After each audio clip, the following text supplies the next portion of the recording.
Hello दोस्तों, स्वागत है आपका अपना यूट्यूब चैनल जी के कृष्ण राम में। दोस्तों, आज से हम देखने वाले हैं बहुत ही एक मोस्ट इम्पॉर्टेंट टॉपिक जो आपका है साइंस। ठीक है, साइंस से हम देखने वाले हैं। आपको पता होगा दोस्तों, अभी जितने भी एग्जाम्स होते हैं वो सारे एग्जाम्स में साइंस का क्वेश्चन अलग से पूछे जाते हैं। ठीक है, आपका 20 से 25 क्वेश्चन जो है आपका अलग से दिए हुए रहते हैं। चाहे आप केंद्र सरकार का एग्जाम दीजिए, चाहे राज्य सरकार का दीजिए। ठीक है, आपका ग्रुप डी, एनटीपीसी और जो आपका जैसे CGL है, चाहे SSC, चाहे जिसे भी एग्जाम होने वाले हैं उसमें साइंस का क्वेश्चन अलग से पूछने वाले होते हैं। ठीक है, तो हम वही इसलिए क्या किए हैं और हमने निरीक्षण किया है कि जितने भी क्वेश्चन बनते हैं आपका साइंस का, टोटल क्वेश्चन जब 10th क्लास के NCERT की बुक से पूछा जाता है। ठीक है, 10th का NCERT की बुक और जो 9th क्लास के जो NCERT बुक है वहाँ से क्वेश्चन बनते हैं। ठीक है, तो मैंने क्या किया है कि मैंने सारे बुक को, ठीक है, जो 10th क्लास का जो बुक है वो टोटल मैंने बुक को क्या किया, मैंने पूरा पढ़ा और उसका एक एक लाइन जो इंपॉर्टेंट मुझे लगा, ठीक है, मैंने सबको नोट्स बनाया और वही नोट्स मैं आपके सामने प्रोवाइड करने वाला। ठीक है दोस्तों, देखने में जैसे लिखा हुआ है लाइन बाय लाइन। ठीक है, आपको मैं पढ़ाऊंगा जितने भी आपका चैप्टर क्वेश्चन बनते हैं, जो 12 या 15 चैप्टर जो भी होंगे, तो जितने भी क्वेश्चंस बनते हैं, एग्जाम पूछे जाते हैं, वहाँ से मैंने क्या किया, सबको लाइन बाय लाइन चूज़ किया है और उसको मैंने आपके सामने प्रोवाइड करने की कोशिश की हूँ। ठीक है दोस्तों, तो अगर आप मेरे चैनल पर नए हैं तो सब्सक्राइब करके बेल आइकन प्रेस कर लीजिएगा और अगर आप को वीडियो ये अच्छा लगता है तो प्लीज़ लाइक कर दीजिएगा। ठीक है दोस्तों, और बेल आइकन प्रेस करने से क्या होगा कि मैं जितनी वीडियो अपलोड करूँगा आपको नोटिफिकेशन आसानी से मिल जाएगा। ठीक है, तो चलिए दोस्तों शुरू करते हैं। देखिए, आज का पहला प्रश्न दिया गया यहाँ पे कि मैग्नीशियम रिबन का दहन चमकदार लौ के साथ होता है और यह मैग्नीशियम ऑक्साइड के श्वेत चूर्ण में परिवर्तित हो जाता है। ठीक है दोस्तों, ये क्वेश्चन जो देखिए, जो फर्स्ट आपको दिख रहा है ये क्वेश्चन, ठीक है, ये फर्स्ट चैप्टर से आपका है केमिस्ट्री का। पता है दोस्तों, ये क्वेश्चन जो है ना आपका पिछले बार जो एग्जाम होता है ग्रुप डी का, वहाँ पे ये क्वेश्चन पूछा गया था और क्वेश्चन किस प्रकार से मैं बता रहा हूँ। ठीक है, क्वेश्चन था वहाँ पे कि मैग्नीशियम रिबन का दहन चमकदार लौ के साथ होता है और यह मैग्नीशियम ऑक्साइड के किस रंग में परिवर्तित हो जाता है। ठीक है, इस प्रकार से था क्वेश्चन और ऑप्शन में दिए गए थे आपका सफ़ेद चूर्ण था, लाल चूर्ण था, हरा चूर्ण था और काला चूर्ण था। ठीक है, तो वहाँ पे ऑप्शन चूज करना था। तो दोस्तों, इसी प्रकार से आपको पता होगा जितने भी एग्जाम होने वाले हैं ना, जितने होते हैं एग्जाम, अब वो समय नहीं रहा। ठीक है, जैसे पहले क्या होता है कि MCQ क्वेश्चन पूछा जाता है। ठीक है, पता था कि जो ऑब्जेक्टिव क्वेश्चन रहते थे वो बुक से जहाँ तहाँ से क्वेश्चन बनते थे, लेकिन अब ऐसा नहीं होता। अब क्या होता है ना कि चैप्टर वाइज आपका टॉपिक वाइज क्वेश्चन को अंदर से मतलब उसको छाँक छाँक के एग्जाम में क्वेश्चन पूछ जाते हैं। ठीक है, तो उसी चीज़ को मैंने निरीक्षण किया और मैं सारे बुक पढ़ डाला और सारा बुक से एक एक लाइन का मैंने लिखा, नोट्स बनाया और उसके मैं यहाँ पे आप लोग को प्रोवाइड कर रहा हूँ। ठीक है, तो चलिए देखते हैं यहाँ पे फर्स्ट क्वेश्चन क्या दिया है कि मैग्नीशियम रिबन का दहन चमकदार लौ के साथ होता है और यह मैग्नीशियम ऑक्साइड के श्वेत चूर्ण में परिवर्तित हो जाता है। ठीक है, नेक्स्ट हमारा है वायु में उपस्थित ऑक्सीजन तथा मैग्नीशियम के बीच होने वाली रासायनिक अभिक्रिया के कारण मैग्नीशियम ऑक्साइड बनता है। ठीक है, देखिए यहाँ भी क्वेश्चन बनेगा। क्वेश्चन क्या बनेगा कि वायु में उपस्थित ऑक्सीजन तथा मैग्नीशियम के बीच होने वाली रासायनिक अभिक्रिया के कारण बनता है। ठीक है, आपका ये बनता हुआ लिखा रहेगा और प्लस में ऑप्शन में मैग्नीशियम ऑक्साइड रहेगा, चाहे कैल्शियम ऑक्साइड जो भी रहेगा आपको ऑप्शन में, तो ध्यान से पढ़िएगा, आपका इस पर क्वेश्चन पूछने वाले हैं। ठीक है, नेक्स्ट हमारा है मैग्नीशियम तथा ऑक्सीजन ऐसे पदार्थ हैं जिनमें रासायनिक परिवर्तन होता है और इन्हें अभिकारक यानी कि रिएक्टेंट्स कहते हैं। ठीक है, चलिए नेक्स्ट क्वेश्चन देखते हैं यहाँ पे क्या दिया गया है। नेक्स्ट हमारा 4 नंबर का यहाँ पे है कि किसी भी रासायनिक अभिक्रिया में द्रव्यमान का ना होना द्रव्यमान का ना तो निर्माण होता है और ना ही विनाश होता है। ठीक है, देखिए क्या दिया गया यहाँ पे कि किसी भी रासायनिक अभिक्रिया में द्रव्यमान का ना तो निर्माण होता है और ना ही उसका विनाश होता है। ठीक है, नेक्स्ट हमारा है रासायनिक अभिक्रिया में अभिक्रिया के पहले एवं उसके बाद प्रत्येक तत्व के परमाणु की संख्या जो होती है वो समान होती है। ठीक है, यहाँ भी क्वेश्चन बने, क्वेश्चन किस प्रकार से बनेंगे कि रासायनिक अभिक्रिया में अभिक्रिया के पहले और उसके बाद प्रत्येक तत्व के परमाणु की संख्या रहती है। ठीक है, तो वहाँ पे ऑप्शन दिए रहेंगे आपके एक समान, असमान या मतलब विभिन्न प्रकार के ऑप्शन दिए रहेंगे, जहाँ पे समान भी रहेगा। ठीक है, तो वहाँ पे आपको समान टिक करना है। नेक्स्ट है अभिकारकों तथा उत्पादों के गैस को G से, द्रव्य को L से, जलीय को AQ से यानी एक्वा तथा ठोस को S से दर्शाया जाता है। ठीक है, ये क्वेश्चन तो नहीं पूछने वाला, लेकिन आपको नॉलेज के लिए बहुत जरूरी है ये सवाल। ठीक है, चलिए नेक्स्ट देखते हैं यहाँ पे। नेक्स्ट सवाल में दिया गया है कैल्शियम ऑक्साइड जल के साथ तीव्रता से अभिक्रिया करके बुझे हुए चूने यानी कि कैल्शियम हाइड्रोक्साइड का निर्माण करके अधिक मात्रा में ऊष्मा उत्पन्न करता है। ठीक है दोस्तों, आप अगर आपको देखिए MCQ मारने की जरूरत नहीं पड़ेगी अगर आप इसको ध्यान से पढ़ लेते हैं ना, तो अगर जब क्वेश्चन आपको एग्जाम पूछने वाले पूछेंगे वहाँ पे, तो देखिएगा आप तुरंत आप उसको क्लिक कर लीजिएगा, क्योंकि अगर इसको ध्यान से पढ़ लीजिएगा तो आप टिक कर सकते हैं। ठीक है, आपको पता होगा मैं पीडीएफ भी इसको देने वाला हूँ। ठीक है, पीडीएफ भी आपको मिलने वाला है, तब के लिए और भी ईजी हो जाएगा सेट मारने में। ठीक है, आपका रिविजन करने में। ठीक है, चलिए नेक्स्ट देखते हैं। कैल्शियम ऑक्साइड तथा जल मिलकर एकल उत्पाद कैल्शियम हाइड्रोक्साइड बनाता है। ठीक है, देखिए ये भी इम्पोर्टेंट है। कैल्शियम ऑक्साइड तथा जल मिलकर जो है एकल उत्पाद कैल्शियम हाइड्रोक्साइड बनाते हैं। नेक्स्ट हमारा है ऐसी अभिक्रिया जिसमें दो या दो से अधिक अभिकारक मिलकर एकल उत्पाद का निर्माण करते हैं उसे संयोजन अभिक्रिया कहते हैं। ठीक है, क्या कहते हैं? ऐसी अभिक्रिया जिसमें दो या दो से अधिक अभिकारक मिलकर एकल उत्पाद का निर्माण करते हैं उसे संयोजन अभिक्रिया कहते हैं। नेक्स्ट हमारा है बुझे हुए चूने के विलयन का उपयोग दीवारों की सफेदी करने के लिए होता है। ठीक है, क्या बताया गया कि बुझे हुए चूने का जो विलयन है उसका उपयोग जो दीवारों की सफेदी करने के लिए होता है। नेक्स्ट हमारा देखिए यहाँ पे दिया गया है रासायनिक समीकरणों को संतुलित करने की इस विधि को हीट एंड विधि कहते हैं। पता होगा दोस्तों, अगर क्या क्लास पढ़ाई की है तो आपको मालूम ही होगा, बहुत सारा इसका क्वेश्चन बनाए होंगे एग्जाम में।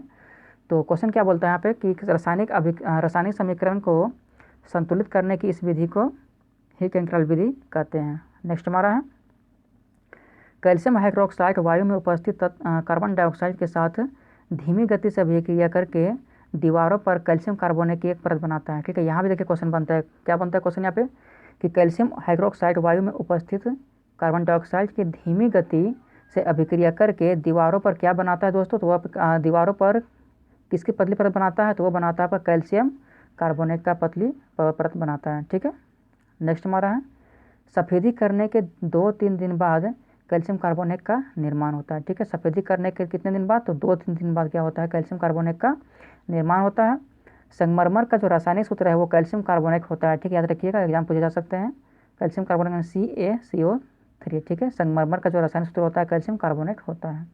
नेक्स्ट हमारा है जिन अभिक्रिया में उत्पाद के निर्माण के समय ऊष्मा भी उत्पन्न होती है। देखिए, जिन अभिक्रिया में उत्पाद के निर्माण के साथ ऊष्मा उत्पन्न होती है दोस्तों उसे कहते हैं ऊष्माक्षेपी अभिक्रिया यानी कि एक्सोथर्मिक रिएक्शन। ठीक है, आप पढ़े होंगे एग्जाम 8वीं क्लास में कि जिन अभिक्रिया में उत्पाद के निर्माण के समय ऊष्मा उत्पन्न होती है, ठीक है, ऊष्मा उत्पन्न होती है उसे ऊष्माक्षेपी अभिक्रिया यानी एक्सोथर्मिक रिएक्शन कहते हैं। ठीक है, चलिए नेक्स्ट देखते हैं यहाँ पे। नेक्स्ट प्राकृतिक गैस का दहन और श्वसन भी एक ऊष्माक्षेपी रासायनिक अभिक्रिया है। ठीक है, देखिए क्वेश्चन बन सकता है यहाँ पे कि प्राकृतिक गैस का दहन और श्वसन है। ठीक है, तो ऑप्शन वहाँ पे रहेंगे रासायनिक अभिक्रिया, भौतिक अभिक्रिया, ऊष्माक्षेपी अभिक्रिया या तो फिर ऊष्माशोषी अभिक्रिया। ठीक है, तो यहाँ पे ऑप्शन रहेंगे 4 ऑप्शन, जिसमें आपको क्लिक करना है क्या?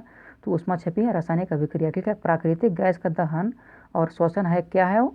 ऊष्माक्षेपी रासायनिक अभिक्रिया है। ठीक है, नेक्स्ट हमारा है तीर के निशान के दोनों तरफ के प्रत्येक तत्व के परमाणु की संख्या समान है। ठीक है, तीर का जो निशान होता है वहाँ पे क्या है कि दोनों तरफ जो प्रत्येक तत्व की परमाणु संख्या होती है वो क्या परमाणु संख्या क्या रखिएगा? ठीक है, क्या परमाणु की संख्या, ठीक है, परमाणु की संख्या समान है, अतः वह एक संतुलित रासायनिक समीकरण के बैलेंस्ड केमिकल इक्वेशन है। ठीक है, चलिए नेक्स्ट हमारा है गेहूँ, चावल, आलू तथा ब्रेड में कार्बोहाइड्रेट पाए जाते हैं। पता होगा आप लोग को। ठीक है, गेहूँ में, चावल में, आलू में और ब्रेड में क्या होता है? कार्बोहाइड्रेट पाए जाते हैं।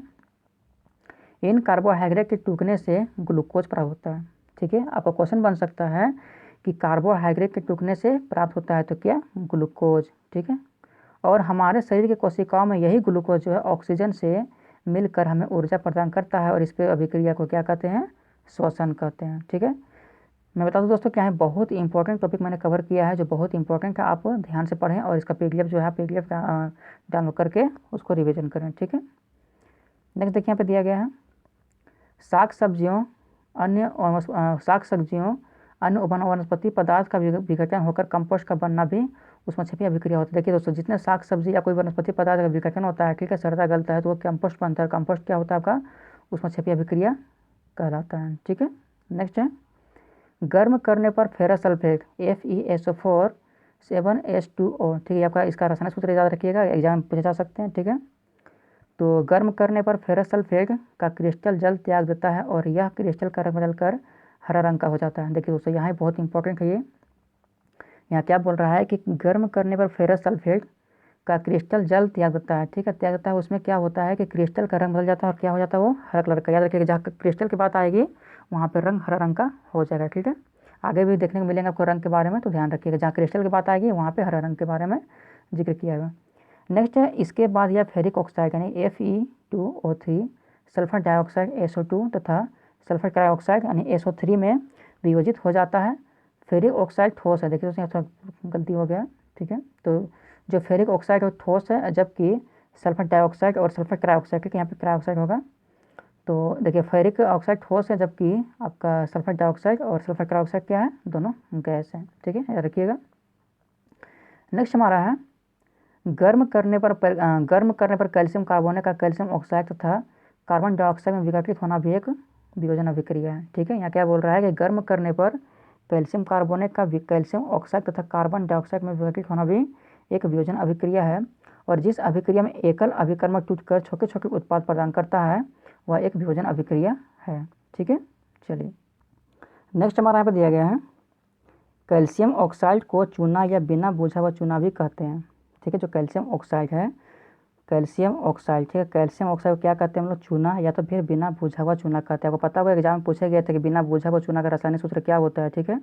तो बिना बुझा हुआ चूना का रासायनिक सूत्र वो होगा कैल्शियम ऑक्साइड होता है, उसको हम लोग कैल्शियम ऑक्साइड को ही बिना बुझा हुआ चूना कहते हैं, ठीक है। और इसका उपयोग जो है सीमेंट के निर्माण में होता है, याद रखिएगा। नेक्स्ट है लेड नाइट्रेट का तापमान तथा नाइट्रोजन डाइऑक्साइड का उत्सर्जन में, देखिए यहाँ पे क्या बताया गया, बहुत इंपॉर्टेंट टॉपिक है दोस्तों। लेड नाइट्रेट का तापमान तथा नाइट्रोजन डाइऑक्साइड का उत्सर्जन में भूरे रंग का धुआं निकलता है, ठीक है। देखिए रंग से जानते हैं ना, रंग से कम तो 3-4 क्वेश्चन बनते हैं फर्स्ट चैप्टर में, ठीक है, और यहाँ से क्वेश्चन बनते हैं एग्जाम में। तो क्वेश्चन क्या कह रहे हैं यहाँ पे कि लेड नाइट्रेट का तापमान तथा नाइट्रोजन डाइऑक्साइड का उत्सर्जन में भूरे रंग का धुआं निकलता है, ठीक है। वहाँ पे क्या था, क्रिस्टल के बारे में भी बताया, क्रिस्टल में क्या होता है आपका हरे रंग का बात किया गया था, ठीक है। चलिए नेक्स्ट देखते हैं यहाँ पे। नेक्स्ट प्रकाश की उपस्थिति में सिल्वर क्लोराइड का सिल्वर तथा क्लोरीन में विभाजन होने में सूर्य के प्रकाश में सफ़ेद रंग का सिल्वर क्लोराइड यानी धूसर रंग का हो जाता है। देखिए यहाँ पे धूसर मतलब नहीं समझते हैं, मैं इंग्लिश में लिख दिया यहाँ पे, इसका मतलब ग्रे होता है, ठीक है। तो प्रकाश की उपस्थिति में सिल्वर क्लोराइड का सिल्वर तथा क्लोरीन में विभाजन होने से सूर्य के प्रकाश में सफ़ेद रंग का सिल्वर क्लोराइड जो होता है आपका वहाँ पे वो धूसर रंग का हो जाता है, ठीक है। तो यहाँ भी याद रखिएगा। नेक्स्ट देखिए और लास्ट देखिए बताया गया है वियोजन अभिक्रिया में अभिकारकों को तोड़ने के लिए ऊष्मा प्रकाश या विद्युत ऊर्जा की आवश्यकता होती है, और जिन अभिक्रिया में ऊर्जा अवशोषित होती है उससे हम लोग ऊष्मा शोषी अभिक्रिया कहते हैं, ठीक है। देखिए अभी हम लोग पढ़े थे वहाँ पे क्या ऊष्मा क्षेपी अभिक्रिया, उसमें क्या होता है, ऊष्मा उत्पन्न होती है, ठीक है। ऊष्मा क्षेपी में क्या होता है दोस्तों, वहाँ पे ऊष्मा उत्पन्न होती है, उसको हम लोग एक्सोथर्मिक या तो फिर ऊष्मा क्षेपी अभिक्रिया कहते हैं। और यहाँ पे क्या बताया गया कि जिन अभिक्रिया में ऊर्जा अवशोषित होती है, ठीक है, क्या होती है, अवशोषित होती है, उसको हम लोग क्या कहते हैं, ऊष्मा शोषी अभिक्रिया कहते हैं। काफ़ी इजी है याद करने में, यहाँ पे शोषित यहाँ पे शोषित दिया हुआ है, ठीक है। और इसे इंग्लिश में क्या कहते हैं, तो एंडोथर्मिक रिएक्शन, ठीक है, इसको कहते हैं एंडोथर्मिक रिएक्शन, ठीक है। और उसको क्या कहते हैं, एक्सोथर्मिक रिएक्शन। तो याद रखिएगा दोस्तों कि वियोजन अभिक्रिया में अभिकारकों को तोड़ने के लिए ऊष्मा प्रकाश या विद्युत ऊर्जा की आवश्यकता होती है, और जिन अभिक्रिया में ऊर्जा का अवशोषण होता है उन्हें ऊष्मा शोषी अभिक्रिया कहते हैं, कि एंडोथर्मिक रिएक्शन कहते हैं, ठीक है। तो दोस्तों आज हम देखें 25 क्वेश्चन यहाँ पे, ठीक है। इसी प्रकार से हम लोग क्वेश्चन देखते रहेंगे आगे भी, और मेरे चैनल को सब्सक्राइब करके बेल आइकन प्रेस कर लीजिएगा और अच्छा वीडियो को लाइक कर दीजिएगा, ठीक है दोस्तों। तो मिलते हैं नेक्स्ट वीडियो, तब तक के लिए धन्यवाद।